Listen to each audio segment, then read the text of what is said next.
Bueno, este tema es un poquito, puede decirse tedioso porque es legislación, son puras leyes, son artículos, algunos muy grandes, otros muy sencillos, y a veces es un poco, pues tedioso el explicarlo, pero vamos a tratar de hacerlo un poquito más platicado. Vamos a procurar no leer todo el artículo que les puse.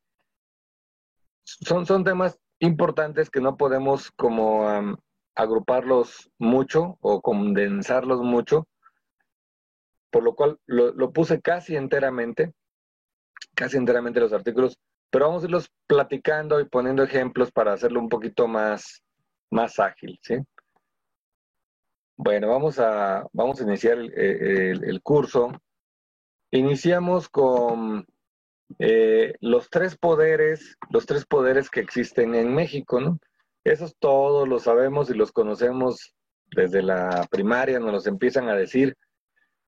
Claro que en ese momento no alcanzamos a comprender qué utilidad práctica vamos a tener en de esta información. Aquí, como les dije, les vamos a decir los artículos que les van a servir para el día a día, para que puedan aplicar ustedes realmente en su operación diaria.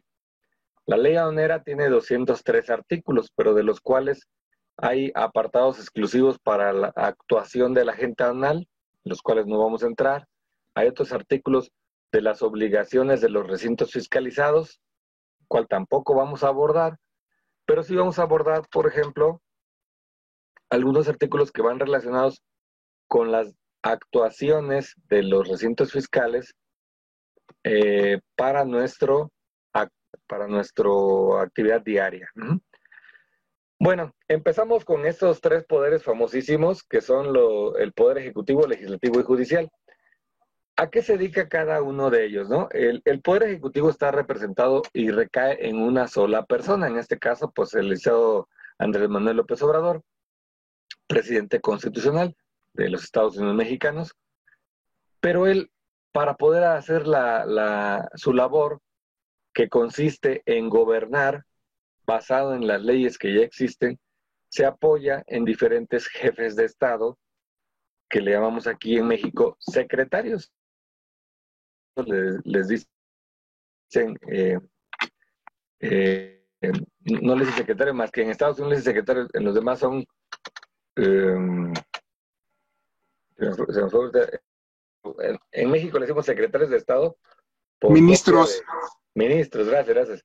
Ministros, en cualquier otro lugar son ministros, ministro de Hacienda, ministro de Economía, pero nosotros, al igual que Estados Unidos, le llamamos secretarios. ¿Ok? Bien. El poder legislativo, que está conformado por los diputados y senadores, se dedican a, como su nombre lo dice, a legislar. ¿Pero qué es legislar? Legislar es hacer leyes. ¿Mm? Y el Poder Judicial se impartir justicia, es decir, a hacer que las leyes se apliquen. Entonces, de manera práctica, el Poder Legislativo hace las leyes con las que se rige el país, el Poder Judicial vigila su cumplimiento y su aplicación, y el Poder Ejecutivo se dedica a gobernar en base a las leyes que aprobó el Poder Legislativo.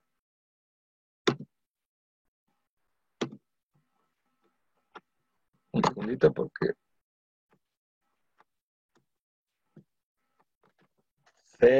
perdónenme, pero se congeló un poquito. Vamos a volver a iniciar. Listo.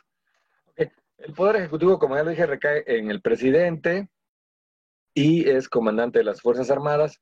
Aquí les puse algunas de las funciones que tiene el presidente, entre las cuales destaco nada más la última que dice manejar la política exterior y celebrar los tratados con dirigentes de otros países. Esa es la importancia que tiene el presidente en comercio exterior. Él es el que rige la política y puede celebrar tratados. Para poder gobernar, el presidente se apoya en sus ministros, aquí llamados secretarios, las diversas secretarías que existen. Aquí voy a hacer un pequeño énfasis y les insisto, solamente les voy a decir información que les vaya a servir para su actuar diario. ¿Y de qué me sirve saber cuáles son las secretarías que tiene AMLO a su cargo? Bueno, en saber cómo van en comercio exterior. Por ejemplo, aquí la primera que aparece, Sedena. Sedena, Defensa Nacional, ¿tendrá injerencia en comercio exterior? Bueno, sí. Desde tiempo atrás, Sedena regula las mercancías explosivas, como y otros tipos de explosivos, y las armas. Actualmente, en coordinación con Secretaría de Energía, varias regulaciones para, y Secretaría de Economía también, unas mercancías que le llamamos mercancías de uso dual. ¿Qué quiere decir esto, uso dual? Que tienen dos. En palabras prácticas, se puede utilizar para el bien o para el mal. Por ejemplo, una máquina fresadora para tubería. Con esa máquina son capaces de producir armas de fuego. Sin embargo, pues es susceptible, pero no quiere decir que se va a utilizar para eso. Ponen un permiso que se llama permiso de uso dual. A veces con una simple es suficiente para cumplir la regulación, argumentando que la empresa no se dedica a fabricación de armas y se compromete a no hacerlo. Luego aquí tenemos en la lámina la PEGR, que cambió de nombre y ahora se llama FGR. En lugar de Procuraduría General de la República, ahora se llama Fiscalía. Entonces cambia de PGR a FGR, pero su función es básicamente la misma. ¿En qué afecta? Permíteme regresarme un poquito a Sedena. Pero ahora, escucharon en noticias y lo comentó Eliseo Campo en la semana pasada, ahora AMLO a Sedena, al ejército, ayudar a controlar las aduanas, porque por ahí las noticias se escuchó que era un monstruo de, no sé si 100 cabezas. Aduanas para AMLO es una situación que siente que se le está saliendo de control, no ha podido, ha hecho diversos nombramientos en el SAT, en aduanas, ha hecho cambios, sin embargo no siente que sea suficiente el control y piensa que es una parte muy delicada. Entonces no está pensando, decidió meter a aduanas, a Sedena, a Secretaría, que es ejército, a las aduanas. ¿De qué manera? No lo sabemos todavía concretamente. Puede ser que nada más lo ponga como un órgano de vigilancia o aún peor, que lo ponga de encargados, o sea, que los administradores sean militares, lo cual no sería muy conveniente porque sabemos que los criterios, ¿no?, de la gente militar es muy cerrado, muy estricto. Apenas y con los administradores que tienen un poquito más de criterio ahora que antes, ahí vamos avanzando, puede ser un retroceso a los tiempos de antes. Pero bueno, así está plasmado hasta el día de hoy. Es bueno saberlo y estar con eso presente. Bueno, la FGR, ¿en qué intervienen las aduanas? Bueno, ellos son el órgano de vigilancia del INPI y ellos checan, por ejemplo, el uso de marcas. Cuando ustedes traen una mercancía, vamos a hablar, por ejemplo, de tabletas, y esas tabletas son marca RCA, por ejemplo. Entonces, ellos checan que la mercancía tenga su uso de marca. Para la aduana nosotros tenemos que declarar la marca, ¿no? Pero hasta ahí nada más declaramos la marca. Pero la FGR vigila que tengas la autorización de uso de marca. Y aquí el uso de marca siempre se va a vigilar en dos sentidos importantes. Una cosa es traer mercancía que no tengas el derecho de usar la marca. Voy a poner un ejemplo, vas al lado americano y compras unos 100 balones, y los importas y los comercializas aquí y de repente FGR te puede decir, oye, ¿cuentas con la autorización de uso de marca de Spalding? No, pues no tengo, yo nada más los compré allá.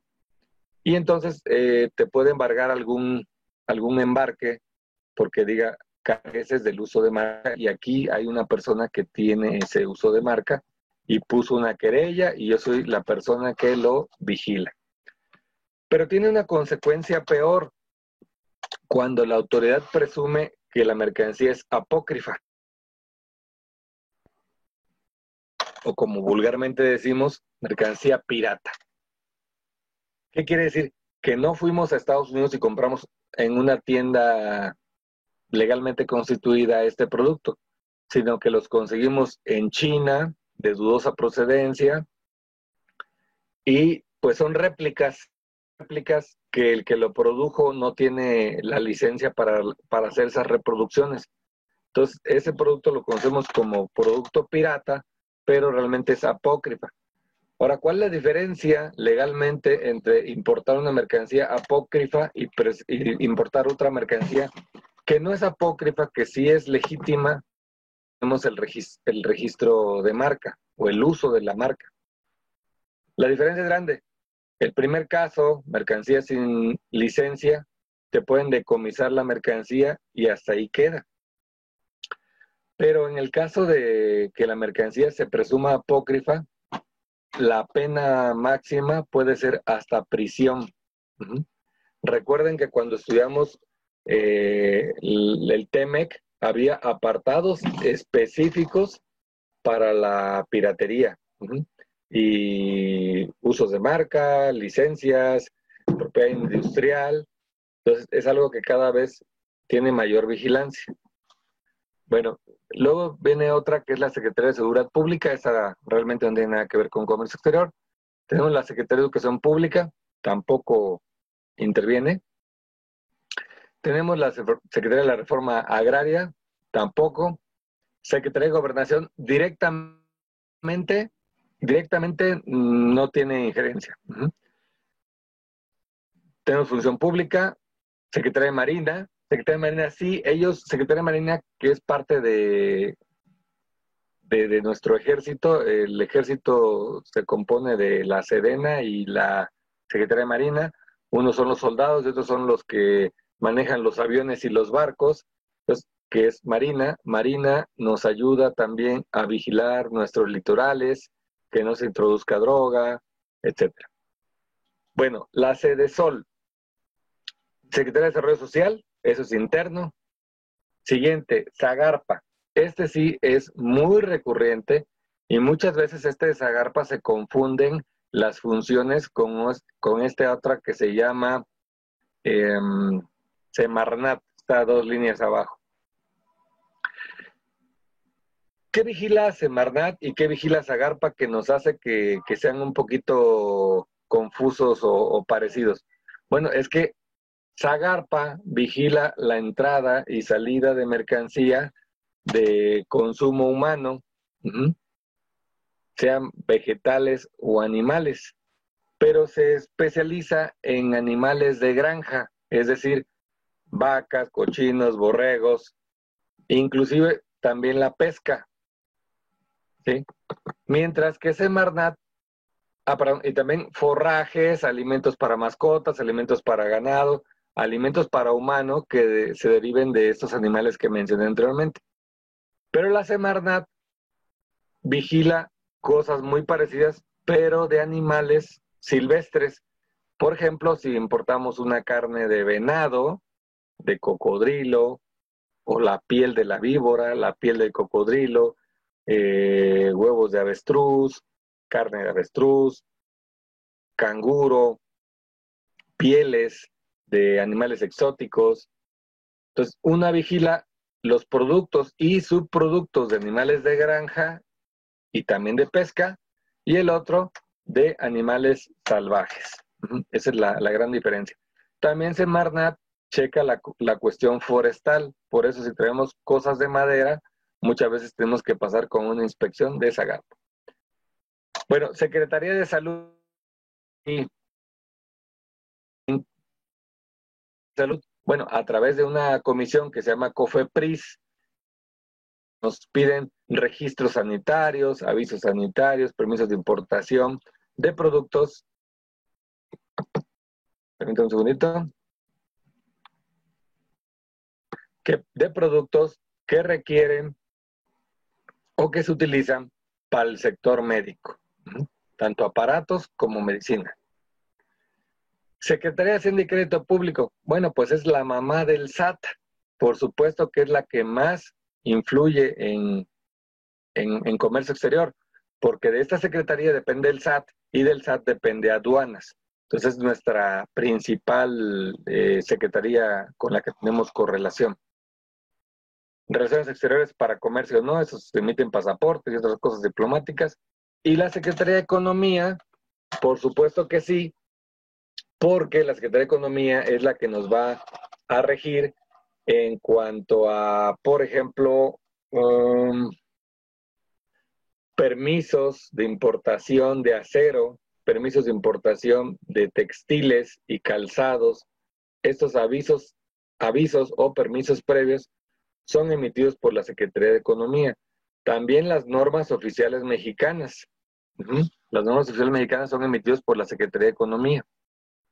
Bueno, todas estas que están aquí son todas las que existen y las que tienen relación con comercio exterior, todas ellas le encargan su cumplimiento a la Secretaría de Hacienda y Crédito Público, que a través de su servicio de administración tributaria, que a su vez con la Administración General de Aduanas se encarga de la vigilancia. Bueno, una vez explicado esto, pasamos al Poder Legislativo. Esto lo vamos a ver muy brevemente. Es muy importante, pero conocerlo, pero en el día a día no nos afecta muchísimo el conocer cómo están integrados. Sí su actuar, porque ellos hacen las leyes y muchas veces nos damos cuenta que las leyes pues son muy confusas y hasta contradictorias. Está construido por el Senado, que le llaman Cámara Alta, y diputados, Cámara Baja, y ellos promulgan las leyes, y dice que las leyes promulgadas por las legislaturas, que así le llaman sus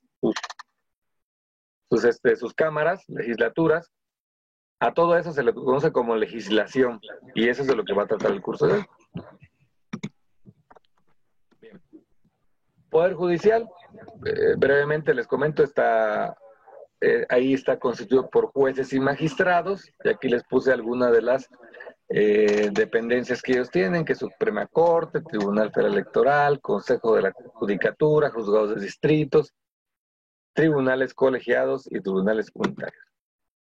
Luego, esto es importante conocerlo, es la famosísima pirámide de Kelsen, que aquí está tropicalizada para México.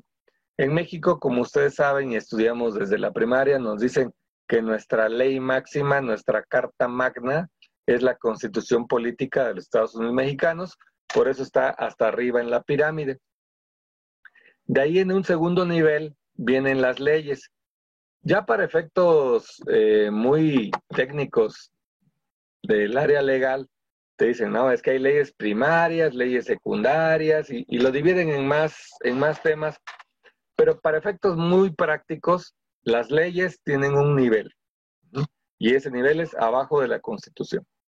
Ahora, esas leyes muchas veces son imprecisas, y en México pues tienen esas leyes reglamentos, y a veces los reglamentos son tan extensos o más que las mismas leyes, por la falta de precisión que tenemos en las leyes.